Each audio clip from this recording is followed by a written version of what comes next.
혹시 LA에 누구 친척 또 친구 사십니까? 어제 그제 이 캘리포니아 남부에서부터 지진이 있어서 이 LA 지역에 이제 흔들림이 있었다는 것이에요. 그래서 많은 가정에 또는 뭐 심지어는 운동장에서도 그렇게 무슨 경기하는 운동장에서도 그 울림, 흔들림이 있었다는 것이에요.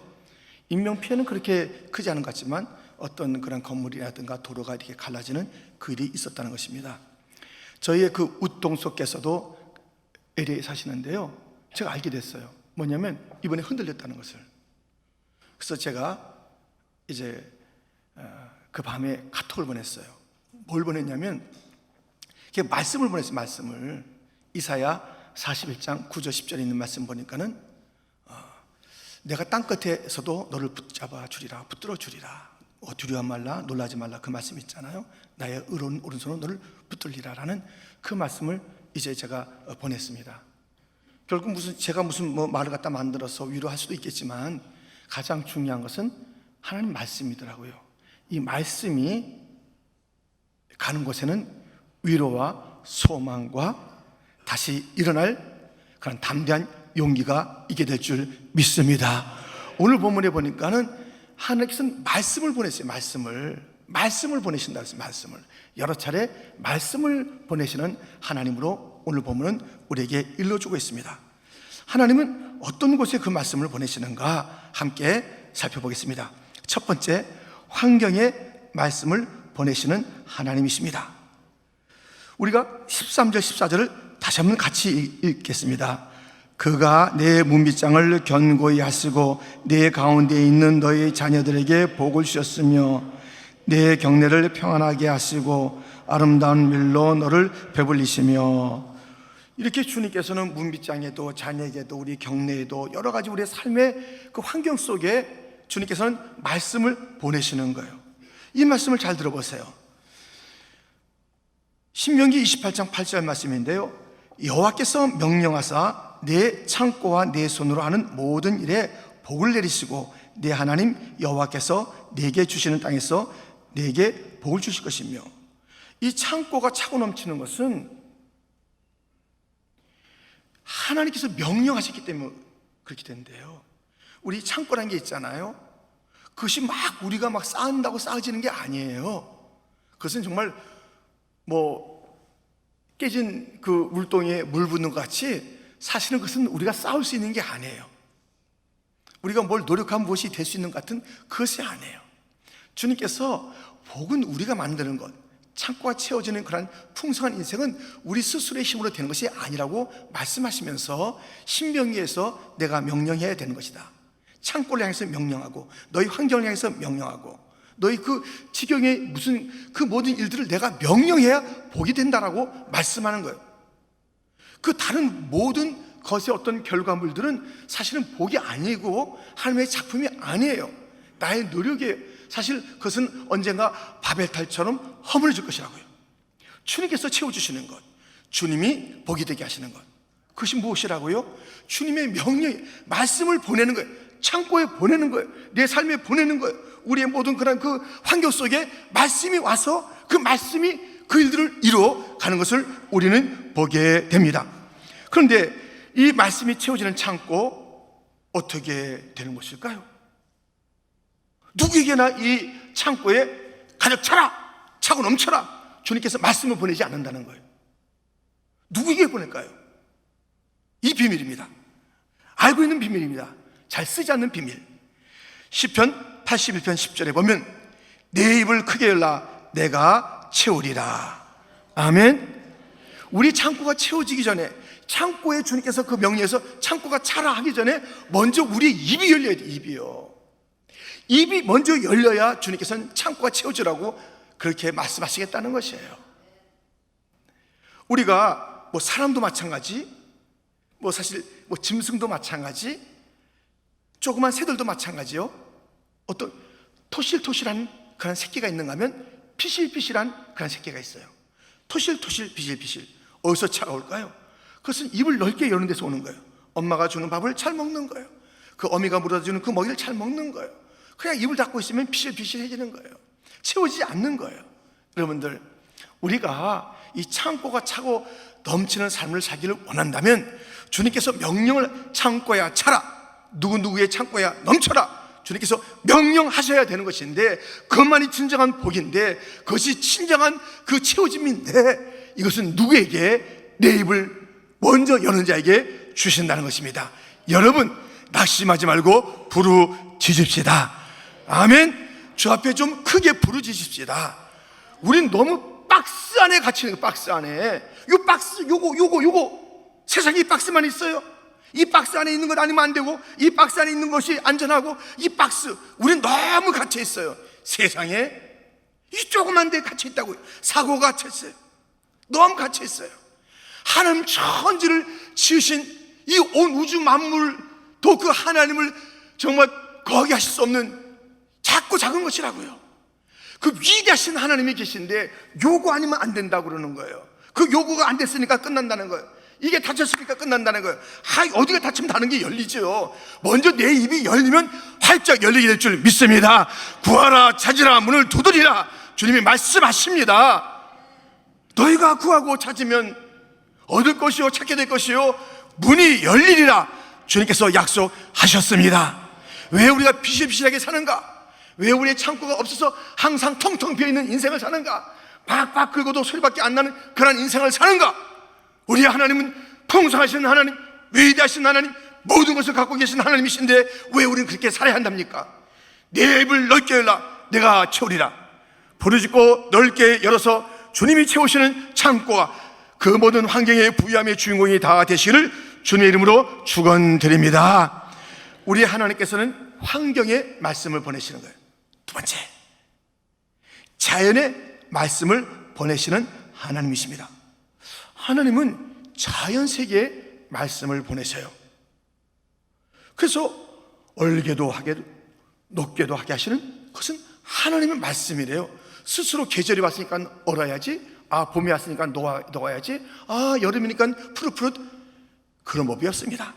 오늘 본문에 보면 15절부터 보면 그의 명령을 땅에 보내시니 그의 말씀이 속히 달리는도다. 눈을 양털같이 내리시며 서리를 재같이 흩으시며 우박을 떡 부스러기 같이 뿌리시나니 누가 능히 그의 주의를 감당하려. 18절 같이 읽겠습니다. 그의 말씀을 보내사 그것들을 녹이시고 바람을 불게 하신즉 물이 흐르는도다. 아멘. 이 세상 자연은요 그냥 돌아가는 게 아니에요. 모든 것이 주의 명령 따라 움직이는 거예요. 말씀 따라 움직이는 거예요. 그냥 겨울이 되니까 눈이 오고 뭐 녹아요? 얼어요? 그게 아니라잖아요. 주님께서 다 눈을 갖다 뿌려주시는 거예요. 말씀을 보내서 말씀이 이르니 그 자연들이 움직이는 거예요. 그럼 우리는 생각해 보세요. 이 모든 자연 속에서는 하나님의 임재가 있다니까요. 자연을 눈에 보이는 현상으로만 보고 자연 법칙에 의해서 저절로 되는 것이려니 이렇게 하면 그 무슨 삶의 재미가 있겠어요? 무슨 찬송이 있겠습니까? 모든 자연은 그 배후 속에는 하나님의 그 때를 따라서 말씀하시는 말씀이 있어서 얼음아 녹아라 하면 얼음이 녹는 거예요. 풀아 푸르라 그럼 푸르게 되는 거예요. 이 푸른 초장을 보면서요 사람마다 다른 거예요. 푸른 초장 보면서 이렇게 노래하는 사람이 있습니다. 저 푸른 초루에 그림 같은 집을 짓고 사랑하는 우리님과 한 백년 살고 싶어. 이 푸른 초장을 보면서 그냥 집을 짓고 이 푸른 초장 보면서 이렇게 생각하는 사람이 있어요. 이야, 좀 다듬어서 골프장 만들어서 한번 쳐볼까? 이 푸른 초장 보면서 이 골프장을 생각하시는 분이 있어요. 건강을 위해서 좋습니다만은 그것만 생각하면 안 됩니다. 푸른 초장 보고 다윗은 노래했어요. 여호와는 나의 목자시니 내게 부족함이 없습니다. 여러분들 시편 23편 1절 2절 우리 같이 한번 읽어보겠습니다. 여호와는 나의 목자시니 내게 부족함이 없으리로다. 그가 나를 푸른 풀밭에 누이시며 쉴만한 물가로 인도하시는도다. 아멘. 그 푸른 풀밭에서 거기에 부족함이 없게 하시는 하나님, 이 푸른 초장을 주님께서 만드셨도다. 사망의 엄청난 골짜기라도 주님이 함께 하시면 되도다. 이 모든 사물을 보면서 하나님의 임재를 봐야지요. 이 사물만 보면 되겠습니까? 주님이 말씀하셨습니다. 공중 나는 새를 보라. 누가 먹이느냐? 하나님이 먹이는 거예요. 드레핀 백합화를 보라. 누가 입히느냐? 하나님이 입히는 거예요. 이 백합꽃 예쁘네.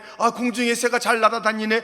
이렇게 자연만 보고 자연만 보면 안 되는 것이고, 자연 속에 있는 초월적인 하나님의 섭리와 말씀을 보면서 그 모든 것 속에서 찬양하며 감사하는 자.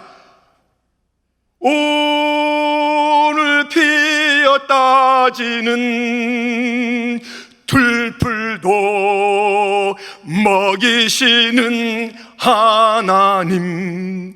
들풀 속에서도 하나님의 그 놀라운 배려와 사랑과 긍휼과 자비와 공급을 보면서 찬양하며 살아야 되는 것 아니겠습니까? 아침에 우리가 이 뜨는 그런 해를 보면서도 이 찬란한 빛을 주신 주님을 찬양해야 되는 게 아닙니까? 해가 뜨는가 보다, 불이 푸른가 보다, 눈이 왔는가 보다, 단풍이 왔는가 보다, 참 멋없습니다. 우리 찬양합시다. 주는 나를 기르시는 목자요, 나는 주님의 귀한 어린 양. 푸른 풀밭 맑은 시내 물가로 나를 느린다 주신다. 주는 나의 좋은 목자, 나는 그의 어린 양. 저를 따라 꼴을 먹여주시니 내게 부족함 전혀 없어라. 예쁜 새들 노래하는 아침과 너를 비끼는 고운 항원에 사랑하는 나의 목자 음성이 나를 언제나 불러주신다. 주는 나의 좋은 목자, 나는 그의 어린 양. 저를 따라 꼴을 먹여주시니 내게 부족함 전혀 없어라. 할렐루야. 참새 한 마리도 그냥 떨어지는 법이 없어요. 우리는 그것을 볼 때마다 하나님께서 떨어지게 하셨구나, 하나님의 음성을 듣는 자가 되어야 되는 거예요. 이 모든 들풀 속에도 이 오늘 화려하게 펴라, 그 하나님의 음성을 들어야 되는 거예요. 이젠 저는 거예요. 이젠 낙엽이 떨어지는 거예요. 하나도 그냥 떨어지는 게 없어요. 자연 법칙으로 떨어지는 게 없어요. 다 자연 만물을 지으셨지만 주님의 하나하나의 그 음성 속에서 하나하나가 움직이신다면 우리의 삶이 얼마나 풍성해지겠습니까? 얼마나 감사가 있겠습니까?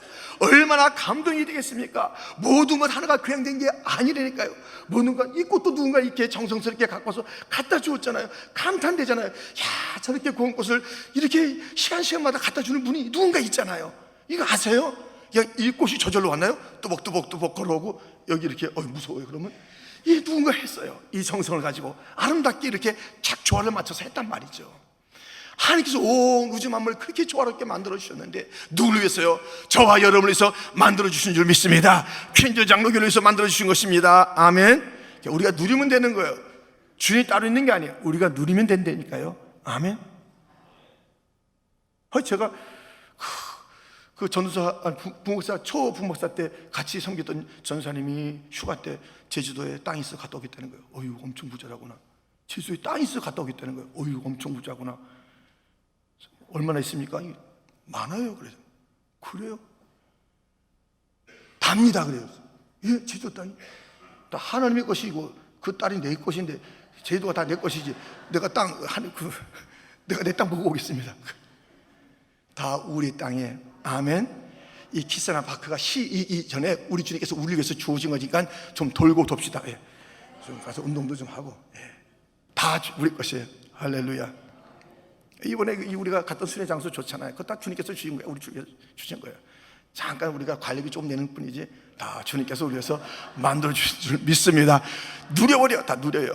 다 우리가 눈을 크게 뜨면요, 다 주님의 그 음성이 배어 있는 거예요. 다 이것은 정말 우리를 위한 하나님의 놀라우신 그런 솜씨들이 배어있는 곳이니까 우리는 자연 속에서 하나님의 음성까지 듣고 하나님의 솜씨까지 보며, 그래서 마땅히 그를 보면서 우리가 찬양하는 감동 있는 그런 삶을 살아가는 그런 성도가 되기를 주님의 이름으로 축원드립니다. 이렇게 환경에도 말씀하시고 또 우리의 모든 그러한 모든 것 속에서 우리 주님의 음성을 자연 속에서 볼 수 있는 것처럼 세 번째 주님께서 어디에 말씀하시느냐? 사람에게도 말씀을 보내시는 하나님이십니다. 우리 19절 말씀을 같이 읽겠습니다. 그가 그의 말씀을 야곱에게 보이시며 그의 율례와 규례를 이스라엘에게 보이시는도다. 아멘. 여러분들, 이 말씀은요, 환경에도 창고야 채워져라 이렇게 말씀하신다니까요. 얼음아 녹아라 이렇게 말씀하시는다니까요. 이 야곱에게, 이스라엘에게, 우리에게 주님은 그건 말할 것도 없죠. 말씀하시는 거예요. 온 세상에 말씀하시는 하나님, 우리 사람에게도 말씀하시는 거예요. 근데요, 이 말씀이요, 정말 right time에 정말 옳은 말씀하시는 거예요. 사도행전 13장 26절에 보면 이런 말씀이 있습니다. 이 말씀도 우리 한번 같이 읽겠습니다. 형제들아, 아브라함의 후손과 너희 중 하나님을 경외하는 사람들아, 이 구원의 말씀을 우리에게 보내셨거늘. 하나님께서는요, 딱 정확한 말씀을 그때 보내주는 거예요. 이걸 믿으셔야 됩니다. 아멘. 그러니까 우리가 이번 수련회 주님께서 필요하기 때문에 우리 수련회를 부르시는 거예요. 그래서 우리 다 무조건 순종해야 돼요. 말씀을 막 청정해야 돼요. 청정을 그때마다. 그래서 주님께서는 그냥 누굴 통해서요, 이런 말씀을 전하고 또 우리를 통해서 이 말씀을 증가하는 자가 되게 하는 거예요. 우리 모두가 다 이 말씀을 나누면 하나님의 말씀에 딜리버리 하는 자가 되는 거 아니겠어요? 성경을 통해서도 봤지만 이것을 우리가 이 말씀을 나누는 거예요. 뭐 딱히 누가 우리가 그 말씀을 적어서 보내고 이 말씀에 있는 말을 갖다 전해주고 이 말씀에 있는 대로 하는 거예요. 그런데 이 말씀이 아주 다양한 상황에서 온다니까요. 어떤 사람 지혜가 없어요. 그때 지혜의 말씀이 오는 거예요. 어떤 사람 능력이 없어요. 능력의 말씀이 오는 거예요. 구원의 말씀이 오는 거예요. 어떤 사람 정말 회복이 필요해요. 그 회복의 말씀이 오는 거예요. 주님께서는 그 때마다 말씀을 주실 줄 믿습니다. 은혜가 필요할 때는 은혜의 말씀을 주시는 거예요. 또 어떨 때 책망이 필요한 책망의 말씀, 책망과 교훈과 바르게 함과 의료 교육에 유익하니 모든 성경은 하나님의 감동으로 된 것으로 책망하기도 하고 위로하기도 하는 그 말씀이에요. 하여튼 하나님의 말씀은요, 우리의 그 상황에 딱 말씀을 주신다니까요. 그 귀만 열려 있으세요. 그러면 하나님께서 그 말씀을 줘서 우리가 다른 걸로 사는 게 아니라 이 말씀에 의지하여 살게 될 줄 믿습니다.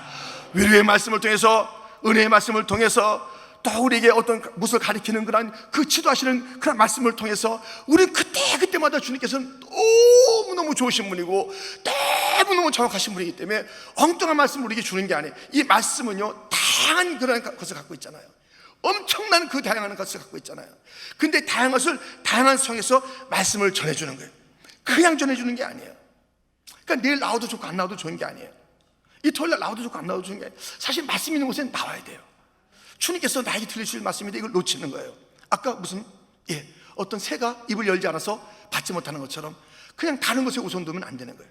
말씀의 자람이 정말 머리가 터지도록 가서 말씀을 먼저 듣고 보는 거예요. 그러면 우리가 이 말씀에 의지하여 우리가 살게 되면요, 내 생각으로, 하나님의 생각과 우리의 생각이 다른데 우리 뜻과 하나님의 뜻을 갖다 우리가 비교할 수 있겠습니까? 하나님께서 그 뜻을, 그 생각들을 말씀 통해서 펼쳐주시는데, 우리를 다듬어 주시는데, 우리를 갖다 막 세워가시는데, 우리를 위로하시는데, 방망이같이 우리를 갖다 두드리기도 하시는데, 이 말할 수 없는 이 말씀들이 얼마나 흥분이 돼요. 얼마나 흥분이 됩니까? 여러분들 일어나서 말씀으로 하루를 여는 자가 되기를 주님의 이름으로 축원드립니다. 말씀이에요. 그 말씀. 그래, 이 새벽기도 혹 못 오시는 분들 있잖아요. 멀리 있다든가 또 그런 뭐 있을 수 있어요. 그 말씀으로 열어야 돼요. 그 될 수 있으면 이 전에 나오고요. 또 이런 공식 예배 나오시고요. 다 나오시고, 직분자들은 다 나와야 됩니다. 우리 안식자님 숫자가 요거는 아닐 텐데, 직분자들은요, 예배를 사수해야 돼요. 직분자들은 교회를 사수해야 돼요. 직분자들은 목사님을 사수해야 돼요. 직분자들이 예배에 어긋나고 교회의 반기를 들고 목사님의 어긋장 쳐봐요. 그 직분자가 아니에요. 모든 성도도 마찬가지예요. 이 예배 자리를 왜 안 지키냐 이거예요. 왜 교회를 갖다 안 지키냐 이거예요. 목사님이 무슨 다 연약한 예배 지켜줘야 되는 거 아니겠어요? 정말 어긋난 길로 가고 이단 가르친다면 그건 쫓아내야 될 정도지만은 부족하면 그것을 지켜주는 거예요. 부족하니까 우리 한번 싸워보자. 이게 아니에요. 우리 교회는 그렇지 않잖아요. 여러분들 직분자, 이 직분자 이제 어디 이번에 피택된 자들 어딨나? 여러분들 정말 안 돼요. 모든 성도가 마찬가지지만 지키는 거예요. 제가 쫙 보니까 완전 기둥 같은 느낌 받았어요. 참 좋다 이거예요. 정말 기둥같이 있어야 되는데 어디 있냐 이거예요. 넘어져 있으면 안 되잖아요. 그래서 이 말씀을 주실 때마다 잘 말씀. 이 직분자 역할을 한다면은, 리더 역할을 한다면 말씀을 받아서 해야 되는데 자기 생각도 할 거예요? 자기 생각도 할 거냐고요. 참 딱하지요. 그러면 그럼 그 교회가 어디로 가겠어요? 그 공동체가 어디로 가겠어요? 아니 국가의 장교들이 자기 마음대로 해. 그러면 그 되겠네요. 간부들이 회사에서 자기 마음대로 해요. 안 되잖아요. 딱 그 방향을 통해서 전체를 보면서 우리가 가야 될, 그래서 갖다 비전을 가지고 딱 나가는 거 아니에요. 근데 여기저기서 갖기 하면 안 되잖아요. 이 말씀을 드려야 돼요. 말씀을. 아멘. 그리고 우리는 무엇을 말씀이 딜리버리를 하면 되는 거예요. 뭐 목회자 말할 것도 없고요. 장로님들, 우리 모든 직분자들, 아니 성도들, 우리는 말씀을 잘 찾아서 이때 무슨 말씀이 필요한가, 그것을 잘 찾는 주여. 이 광산은 있어요. 파는 건 우리예요. 말씀의 광산이 있다 이거예요. 이것을 파는 건 우리라고요. 찾고 찾으라고 그랬어요. 여기 막 은을 찾듯이 금을 찾듯이 찾으라고 그랬어요. 그래서 말씀은 여기 딱 있어요. 이거 큰 광산이에요. 이 말씀에 내 자녀에게 뭐가 필요할까 찾아야 돼요. 찾아야 돼요. 그냥 찾는다는 것이 가만히 있다가 하나 딱 펴가지고 이렇게 하는 게 아니라, 이렇게 해가지고 이렇게 하는 게 아니라 찾고 찾아서 정확한 말씀. 제가 아침에 아까 서두에 에디 그 가정 얘기를 했잖아요. 그 동서 형님네 가정에 집이 흔들렸대요. 그리고 뭐 어떤 사람은 이렇게 보도를 하다가 아나운서가 그냥 책상에 숨어버렸대요. 막 라이브를 하다가. 그런 정도니까는, 그럼 무슨 말씀이 필요할까? 그 말씀을 찾아야 되는 거예요. 그래서 찾고 찾아서 그렇게 보내는 거예요. 무슨 말씀이 필요할까? 찾으니까 이제 찾으면 해결되는 거예요. 아멘, 아멘, 아멘, 아멘. 여러분들, 우리 말씀이 있는데 어떻게 살 것이에요? 주의 음성을 내가 들으니 그 음성을 듣고 살아가는 성도가 되기를 축원합니다. 우리가 이번에도 음성이 나를 부르네, 그냥 우리가 이렇게 주제가도 있었잖아요. 주의 음성이 나를 부르네. 얼마나 또 주의 음성이 내가 주의 음성에 답이 있습니다. 위로가 있습니다. 방향이 있습니다. 자연도, 우리의 모든 창고도 주의 음성 따라 움직입니다. 여기에 신경 써야지요. 내가 무슨 힘쓴다고 되는 게 아니야. 우리가 힘쓰면요 이렇게 됩니다. 이 말씀 마칠게요. 우리가 힘쓰면 이 말씀 잘 들으세요. 한 방에 훅 갑니다. 한 방에 훅 가요. 한 방에 훅 가요.